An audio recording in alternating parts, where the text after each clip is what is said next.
Hi everybody, this is Michelle Sullivan. I'm APH's PR and online director, and I'm really happy to have Iris here with me. Iris Wagner, who is a Canadian, well, from Montreal, video biographer, and she's going to tell us a bit about herself in a minute, but she's contributing to the 20 Reasons to Write Your Family History series, the one that was inspired by the New York Public Library blog post, and that we've been running now for the last few weeks with great success. We've had such great input from people, and Iris is doing a video because naturally she's a video person. Makes complete sense. Iris, why don't you tell us a bit about yourself, what you do, and then we'll talk about your topic. Okay, well, I'm thrilled to be on video and not writing this article. That was the first thing I said to Michelle when she asked me on the subject of creating this blog post. How would I, when would I write it? And I said, why don't we video it and do something different? So here I am. I'm Iris Wagner, founder and chief cook and bottle washer at Memoirs Productions. We've been in business 15 years now. I work both in Canada and the US, preserving legacy through ethical wills and video biographies for families to leave for next generations. We do it broadcast quality. It's a little different than a lot of the members have, where we hire a full crew, hair, makeup, lighting, sound, a director of photography, and as well we have an edit suite here up in Canada that we use to do the editing. That's a broadcast quality edit suite. They actually produce television shows in Canada. So it's quite an extensive production process, and we could talk about that another time. I'm excited to help share this subject today on cousins. And well, yeah, so why don't we get into it? Okay. So here is the 19th topic, or the 19th point in the New York Public Library's post. And I'll just read it here. It says, family members and even distant cousins may become more forward in contributing documents, photos, and stories for your genealogical research. I actually wrote on this topic a couple of weeks ago, but I'm really interested in hearing your perspective because I know you've done some really great work in this. So take it away. Okay, well, we were blessed a couple of years ago to meet a wonderful client who decided to capture his family on his maternal side, his mother's cousins and his mother being 83 and her cousins being anywhere in age from 65 to 85, because they came from a Midwestern farming family where there had been 11 children that begat I don't know how many cousins, etc. So this all stemmed from the same great-grandfather who came over from Germany back in the late 1800s and started farming. He had two sons, one who was known as the red son and one as the black son, being their hair color. The black son had 11 children. The red son had 14 children, and then they all had grandchildren, great-grandchildren, and now we're into the 5th and 6th generations in some cases. So we were blessed to be hired to go to their 2014. They had a family reunion out at the farm country area, and 280 family members came from all over. And during that time, during that reunion, we were blessed to be able to have on our camera 28 elders. It was hugely empowering for the family to hear all their stories. They talked about their grandparents, what they remembered of them. They talked about their parents, and we were able to get all 11 lines on the black side and all 14 lines on the red side, which was really, really valuable for the family. The exciting news about that was that they decided to do a password-protected, encrypted website just for family use only, where they put up all these edited video interviews alongside all of the genealogical research that had been done. That's on the whole family tree is down back to like the 1400s, I believe it's been searched.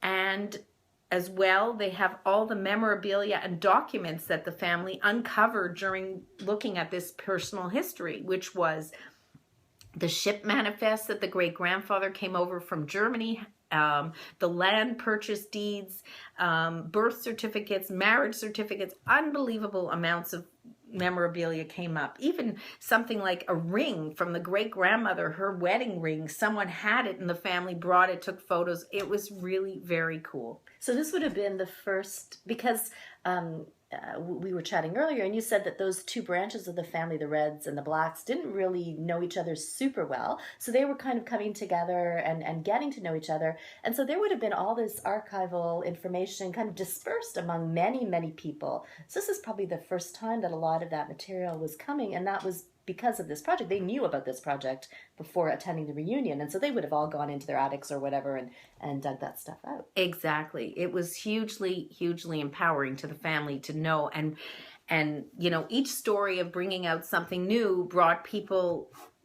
more excited to actually go look for more things. And the site is growing every month. We have lots of hits and users on it. The family has developed actually a private Facebook page for the family. So now when they've met their cousins at this reunion and so-and-so's getting married, or so-and-so had a baby, or so-and-so unfortunately passed away, it's all on this private Facebook page, which allows the family to keep in touch. They intend, and they have had many reunions in the past, I should mention that, but they will intend, they are having a reunion, they're planning it for 2019. They plan to do it every 5 years, but 280 people at one reunion. Imagine meeting a lot of them not knowing each other, but all having all being cut from the same cloth. It was very, very cool. That's amazing, because not even, not everybody could have made that reunion, but people can still feel like they can, their family will have grown just by accessing that website. Absolutely. So there's the website with the genealogical tree and information, which is one thing, and then you enrich that with the stories of the elders. And then, what I think would be really, really cool for a website like that, and I'm not sure if it's the case with this website, is to allow people also to continue to upload, to continue to comment and share stories, so that it becomes very much a living thing, like the Facebook group would be for them, right? Right. To be able, I'm sure that they're uploading photos and sharing, Absolutely. the whatever, if somebody passes away, they'll share the information for the funeral or whatever, Well, the perfect example, Michelle, is right now we are actually trying to animate the website by asking every person who is on the family tree, who is alive, to submit a headshot of themselves. So when you click on Jane Smith, you can see what she looks like, because you might remember her face from the reunion.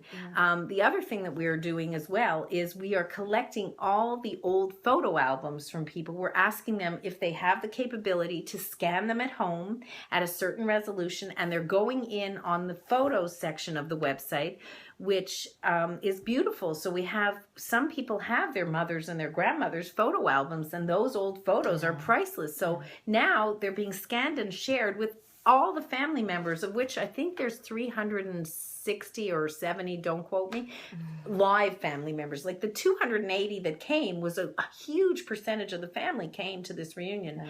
So the other thing I would say is the photos helped us when we edited, getting now into our technical side. We did these interviews on video, but when we edited them down, we kind of kept them long form. We didn't do really extensive editing, but what we did do was add some of the photos that were already available to us from the family in to help punctuate the stories. Like there's this really cute story of one man who absolutely was the only car dealer. He had a Ford car dealership in that town, in that area, and at one point he sold a Ford to all 10 of his siblings. The 11 of them all got the Ford Mercuries. He brought them in, and he had all of them with their wives or their husbands stand in front of the cars, and they lined them up on one of the farmlands, and there's this incredible picture of 11 Ford Mercuries and the driver standing outside the car next to it from 1952 or 3 or 4, and it was hysterical, and the whole family just cracks up. They all had copies of that photo because he made multiple copies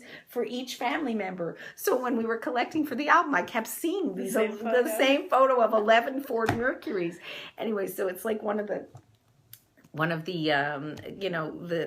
cornerstone photos of the website. It's so cute. So those kinds of things just bring families together. And with cousins, I mean, like, you know, and I can't tell you how many cousins are named Ron or Christine, or like there's so many repeated names, obviously from in memory of the grandparents or whatever. And it's kind of neat to see all that when you bring it all together. And you only really get that from cousins projects, and you won't get that from when you work with just a family of origin, just one family, and you go deep in one line. Here you're going broad, and it's just amazing how they're all cut from the same cloth. So let's say I'm interested, I'm just listening to you, and I'm thinking about all these ideas, you know, I could get this family together, whatever. What are some tips that you would give to somebody who, you know, it maybe already does a family reunion, an annual family reunion, but what's the best way to add this? Maybe, you know, the best way to sell your cousins on the idea, and then the best way to work with somebody like you.